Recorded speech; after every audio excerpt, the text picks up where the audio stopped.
विकासासाठी सत्ता आवश्यक असते आणि म्हणूनच आम्ही भाजप सोबत महायुतीत सामील झालो अशी भूमिका अजित पवार सातत्याने मांडत असतात।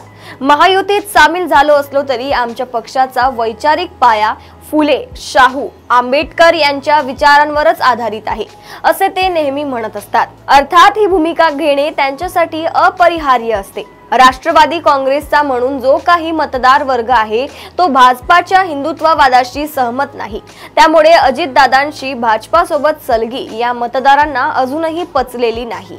सत्तेसाठी ही तडजोड करण्यात आली हे उघड गुपित आहे, परंतु अजित पवार उघडपणे घेत असलेली भूमिका आणि पडद्याआड त्यांची भाजपासोबत वाढत चाललेले सख्य भविष्यातील वेगळ्याच समीकरणांची नांदी ठरू पाहत आहे। शरद पवारांचा राष्ट्रवादी काँग्रेस पक्ष ठामपणे भाजप विरोधी भूमिका घेऊन उभा असताना भाजप सोबत राहून राष्ट्रवादीचा मतदार आपल्याकडे खेचणे अजित पवारांना नक्कीच जड जाणार आहे। मागच्या विधानसभा निवडणुकीत झाला तो चमत्कारच होता, परंतु असे चमत्कार वारंवार होत नाहीत। त्यामुळे पुढच्या काळात आपली राजकीय भूमिका नेमकी काय असायला हवी याचा पुनर्विचार अजित पवारांनी करायला लागणार आहे। खरे तर येत्या स्थानिक स्वराज्य संस्थांच्या निवडणुकीतच अजित पवारांची कसोटी लागणार आहे।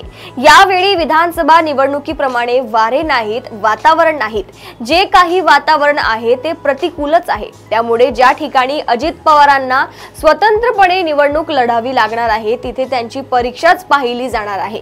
त्यातच संग्राम जगताप सारख्या यांच्या आमदाराने उघडपणे हिंदुत्ववादाची भूमिका घेतली आहे। पक्षाने त्यांना नोटीस वगैरे पाठवली असली तरी त्या आपल्या भूमिकेवर कायम आहेत। आता आपला धर्मनिरपेक्ष बाणा दाखवून द्यायचा असेल तर अजित पवारांना त्यांच्यावर कारवाई करावी लागेल। तशी हिम्मत त्यांनी दाखविली तर त्यांचा एक आमदार कमी होईल आणि ताकद भाजपची वाढेल।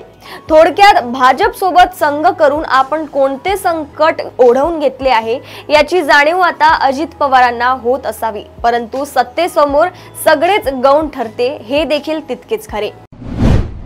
अशाच राजकीय घडामोडी व अपडेट सोबत मी साक्षी पुन्हा येते देशोन्नती संपादकीयमध्ये। बघत रहा देशोन्नती। नमस्कार।